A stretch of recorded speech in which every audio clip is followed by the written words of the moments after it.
Pokemon is an ever-present fandom, with almost everyone nowadays with memories of their own Pokemon journey, in whichever generation of games they played. Heck, even people who know nothing about Pokemon know what a Pikachu or a Charizard is. So, with Dreamworks constantly pumping out timeless films, we thought it would be fun to try to figure out what Pokemon teams of villains of Dreamworks would have by their side. I'm Caleb with Wicked Binge, and we want to know which Pokemon would Dreamworks villains choose.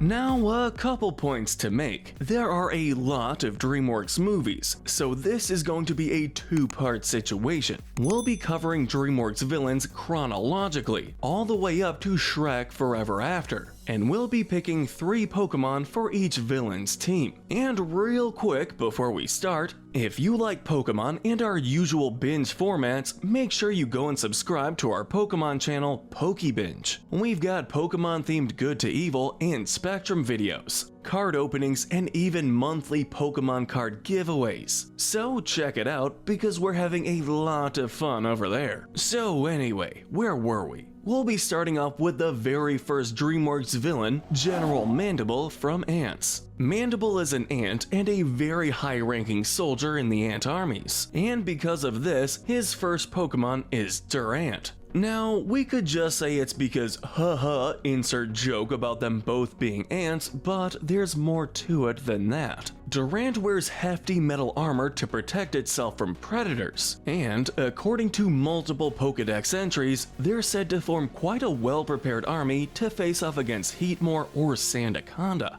Also, yes, they are both ants. The second Pokemon on Mandible's team is Scizor, for similar reasons to Durant, being a powerful bug-type Pokemon with powerful metal armor and very strong attacks. Not much more to it. His final Pokemon may be a bit of a stretch, but we choose Blastoise. Blastoise is very obviously based on a tank and can be said to be war-hungry. Pokedex entries point to its powerful tank-like water cannons punching holes in steel, being accurate enough to hit cans from 160 feet away, which is about half the height of the Statue of Liberty, and when Gigantamaxed, it can put holes in mountains. Blastoise also represents Mandible's plan to wash away the past by drowning all the ants he doesn't think are worthy. Coming from the critically acclaimed The Prince of Egypt, we want to talk about the team of Pharaoh Ramses. Ramses is interesting because of how deep his story is. To represent this, we've chosen Yamask. Yamask is a tragic Pokemon that carries the face of its human self, and has connections with Egypt, evolving into Cofagrigus in most regions. This is an obvious connection. Another similar choice is Cubone. Cubone, being the writer's favorite Pokemon, is another tragic Pokemon and represents Ramses' dead son. This is due to Cubone being a small Pokemon that carries the skull of its dead mother, and it would make sense for Ramses to utilize this Pokemon to represent his son. His final Pokemon is Lucario, who is heavily popular for a reason. Lucario is a very powerful Pokemon, something Ramses would likely want. Lucario is also based on jackals and by proxy the Egyptian god Anubis. Next, we move on to the team of Tetzelkan from The Road to El Dorado. Much like Ramses, he is a powerful magic user who is very connected to his culture. To represent this, we've chosen Xatu and Sigilyph. We're talking about these two in tandem for very similar reasons. Both utilize psychic abilities and magic moves, such as Sigilyph's Magic Guard ability. In a Pokedex entry, Xatu is said to be both the future and the past, and is present in South America. Meanwhile, Sigilyph does feature elements of Mesoamerican folklore in its design, making it another obvious choice. A bit more of a stretch, Mismagius is another Pokemon on his team. Mismagius is a dark ghostly Pokemon who is shown to be very very magical. In almost every one of its Pokédex entries, it mentions that Miss Magius sounds like it's speaking incantations, showing off its magical abilities and why it may be a good fit for this villain and his powerful dark magic. A bit of a hard one to pin down, Mrs. Tweety from Chicken Run's team is next on our list. Her first Pokemon would be Combuskin, being a chicken much like the ones she raises. Yes, she doesn't like the chickens very much, however, Combuskin can actually be of use, so she wouldn't mind it as much. For similar reasons, Houndoom is another Pokemon on her team, due to its resemblance to her prize guard dogs. Unlike the chickens, she seems to actually like the dogs even if they do fear her, and as such, would not be against having a Houndoom on her team. Finally, Kleavor from Legends Arceus is her last Pokemon. This is due to its thick axe-like arms, which she might use in place of her own axe if she didn't feel like getting her hands dirty. Its single Pokédex entry also notes that Kleavor is a vicious, malicious, and angry Pokemon that is better to run from than fight, much like Tweety. Coming from the mean machine itself, Shrek, Lord Farquaad's team is an interesting one. Now, on a personality standpoint, Farquaad would likely not use Pokemon as they're very similar to fairy tale creatures which he has shown to despise. However, we still feel that he should have a team, starting with Kingler. Kingler is a powerful but small Pokemon that fits Farquaad's title of Lord, which is very similar if not interchangeable with King. Secondly, a Mega Gallade would be on his team as well. Gallade, especially Mega Gallade, is based on medieval knights, which Farquaad has in droves, so it wouldn't be too much of a surprise if he used this Gallade like he does his other knights purely for entertainment. Finally, an Ursaring is a simple but important Pokemon on his team. Not only is it powerful enough to intrigue Farquaad, but it is also sort of an Easter egg. Farquaad did buy and kill Mama Bear, making her into a rug, so it wouldn't be a surprise if he used this Pokemon as a reminder. Coming from the film Spirit, Stallion of the Cimarron, the Colonel is the next team we need to talk about. For very similar reasons, his first two Pokemon are Mudsdale and Rapidash. Now this is for a couple of reasons. The majority of Spirit and the Colonel's role in the film pertains to horses in one way or another. The Colonel is a skilled horseback rider and cavalry commander, which needs a horse to succeed. Due to Rapidash's sheer size and speed, it makes a good cavalry horse, and people who have played Legends Arceus can attest to how terrifying they can be. Finally, he'd also have a Houndour. This is due to Houndour and Houndoom being based on bloodhounds and being skilled trackers, which the Colonel would use to his advantage considering his already immense tracking skills. However, he'd pick Houndour and not Houndoom because he is sort of cocky and likely wouldn't want to be outclassed by his Pokemon's skills. Probably the most powerful villain on this list, Eris from Sinbad Legend of the Seven Seas, is next. Eris is a goddess of discord and chaos, and as such, one of her Pokemon is quite obvious. Absol is her first. Many Pokedex entries state that Absol is said to cause chaos, destruction, and disaster wherever it goes, making it a pretty obvious choice for a goddess who likes to sow chaos and destruction. Wobbuffet is also known for chaos, but in a different way, being more recognizable for bringing annoyance and chaos in terms of facing it or having to work alongside it. Her final Pokemon encapsulates a different aspect of her, Salazzle, which is a female-only Pokemon that is known for her use of poison, general chaos, and supposed sex appeal to trick and lure her opponents into her trap. This goes with Eris's flirty nature and general vibe, so it wouldn't be a surprise if she used one.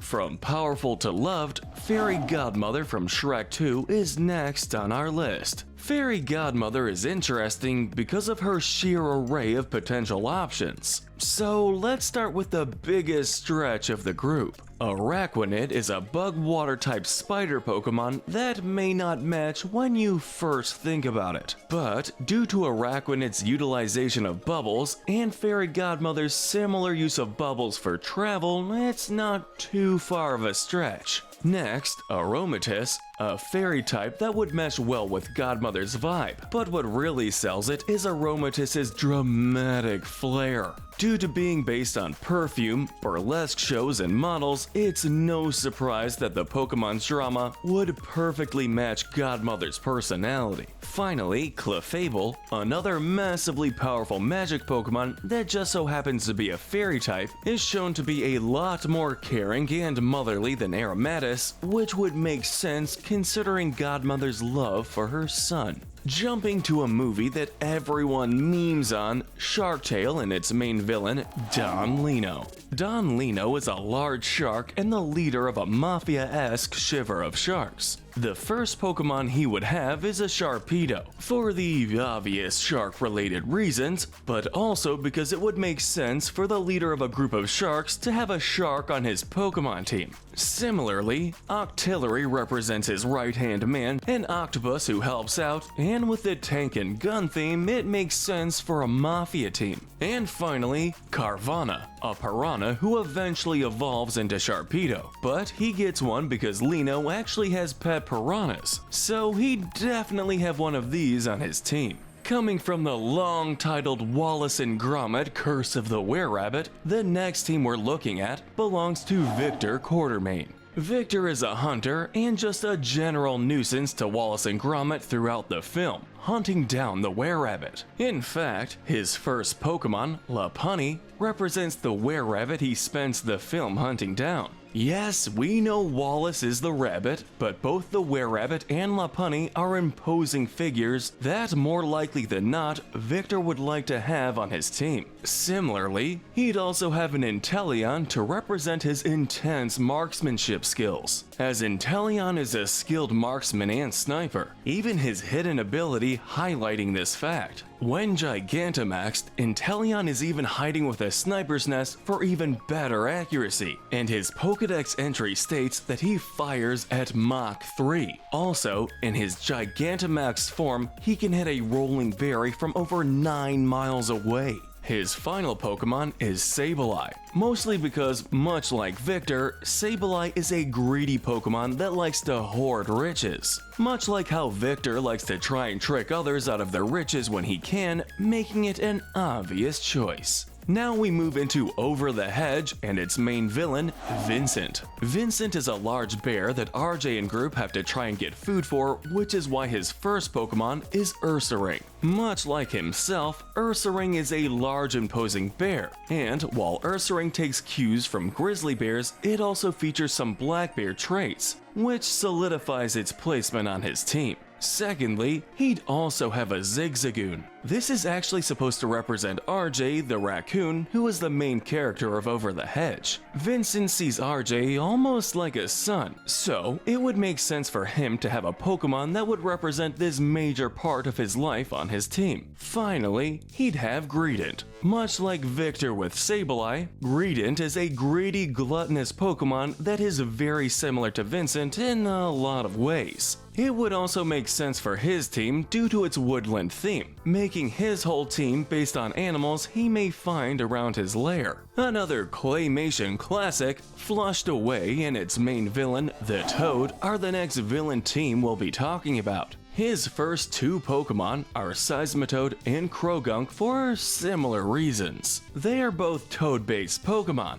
We can tell that Seismitoad is a toad because of its name, but Krogunk, despite not being based on typical toads, is a land-based Pokemon, and not indeed a water-based frog. Due to the toad's nature as, well, a toad, and also utilizing lower-level frogs and toads as his henchmen, it makes sense for these to be parts of his team. The other member is Cryogonal, a giant snowflake creature that represents the toad's main form of dealing with dissenters, freezing them. While there are lots of ice types that could represent this, Kristijan, being a giant snowflake makes the most sense as it's the most connected to freezing we could think of. Although he appeared in Shrek 2, Prince Charming ranks next as the main villain of Shrek the Third. Prince Charming is interesting because his team is kind of hard to pin down, but we've decided on the following. Firstly, he'd have a clefable. This represents both his mother and his love for her. And this may even be the godmother's clefable if we want to stretch that far. Secondly, a bit of a stretch, but Flapple, the small dragon in an apple, could be used to represent both the bar known as the poison apple and the idea that Charming is breaking out of his shell to take his rightful place. Finally, a love disc, another Pokemon that makes sense for multiple reasons. Firstly, Love Disc is shaped like a heart, representing the mission of love that Charming went on first. Secondly, Love Disc knows the move Charm, because Charming, as his name implies, is quite a hit with some of the ladies, and as such would like to have his Pokemon be as well. Finally, Love Disc is memed on in the fandom for being a one-stage Pokemon that doesn't evolve despite Almamola existing and looking quite similar. So this can represent how despite his efforts, Charming never evolves past being a whiny, manipulative brat. A weird villain to be sure, but Leighton T. Montgomery from The Bee Movie is next on the list. Leighton only appears during the second half of the film and is a lawyer that Barry B. Benson has to deal with. His team, in our eyes, would consist of Beedrill. Due to the movie itself being about bees, it makes sense for him to have at least one bee on his team, even if it's only for the following reason. Because he'd also have a combi. This is because Leighton defends the honey companies during the film, and with combi being regular worker bees, it makes sense that they would be the only ones making honey, and as such, the ones he is defending. Finally, we also believe a Greedent would make sense on his team as well. Greedent is a large, fat Pokemon who is known to hoard things and, as its name implies, is greedy. It's implied that Leighton is just in it for the money, and we can also make this superficial weight joke as well, but there's reason beyond that. Finally, a worthy opponent, Tai Lung from Kung Fu Panda, ranks next on our list. Tai Lung would likely prefer a personal fight to a Pokemon battle, but if he were to have a team, the first member would be a Liepard. Now, Liepard is a decently powerful Pokemon, and much like Tai Lung himself, is a leopard, and as such, Tai Lung would likely feel a connection to Liepard because of this. However, on the other end of the spectrum, he'd also have a Sawk and a Mienshao, for very similar reasons. Both of these Pokemon are martial arts Pokemon, but represent different fighting styles. Sawk is a much more brutal up-close fighter like Tai Lung himself, and he would much likely train alongside this Pokemon. Mienshao, on the other hand, is a much more elegant hand-to-hand duelist, and its whiskers are reminiscent of Shifu's. So it's no surprise he would use the two of these because, look, Mienshao is listed as the martial arts Pokemon for a reason. The main villain of Madagascar, escaped to Africa, Makunga, ranks next on our list. Being the supposed alpha male of the Pride of Lions, he'd likely have a Pyroar on his team to represent the other lions he leads. This could even represent Alex or his father, being major lions that Makunga has to deal with during the film. Similarly, Lit Leo is also on his team. This is mostly because since he's the alpha and the leader, he needs to help take care of the pack, and that includes the babies, which are represented by the Lit Leo. Finally, to fit his egotistical personality is Solgaleo, the legendary lion Pokemon. This large steel lion Pokemon represents the version of Makunga that he sees in his own head, due to his intense ego. Solgaleo is immensely powerful and would represent a true alpha if Makunga was one. Next up on the list is Galaxar, main villain from the film Monsters vs. Aliens. Galaxar is an alien invader who faces off against the military and their monsters, and as such, we'd think he'd have an interesting team. Firstly, Elgilim would be on his team, not only because of its supposed alien origin, but with its big forehead and bluish-green color, it matches Galaxar in the looks category as well. It's also said to be intensely intelligent, which matches Galaxar's whole deal. Secondly, a Porygon would probably be on his team due to its technological origin, and Galaxar being very technologically savvy. Sure, while Porygon 2 would also make sense for the same reasons, we feel like due to Galaxar's personality, the original Porygon makes sense, being a bit more rough around the edges, so to speak. Finally, a Dusclops would also be on his team, and this is for very superficial reasons. Typically, supernatural and technological things don't mix, and this is for a wide array of reasons. But we can't help but say that Dusclops bears more than a superficial resemblance to the alien probes that Galaxar uses. So, we believe that Galaxar would use a Dusclops in reference to these probes. The final Shrek villain on this list, Rumpelstiltskin from Shrek Forever After, rounds out our Dreamworks villains for today. Rumpelstiltskin is a fun villain and has a lot of things we can pick into for his team. So, we'll be starting with Swanna. Swanna, as the name implies, is a swan. However, due to their dramatic flair and general birdness, we decided that Swanna is a great Pokemon to represent Fifi.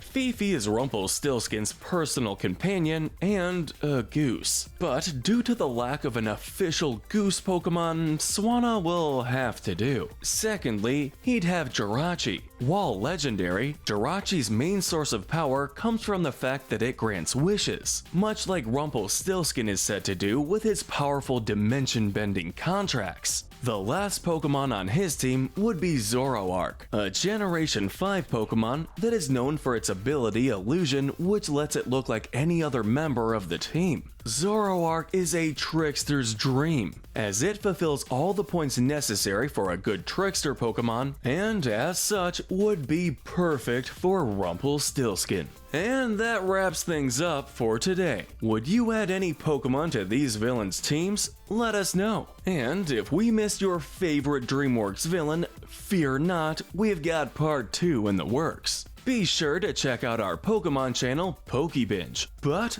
most importantly, stay wicked.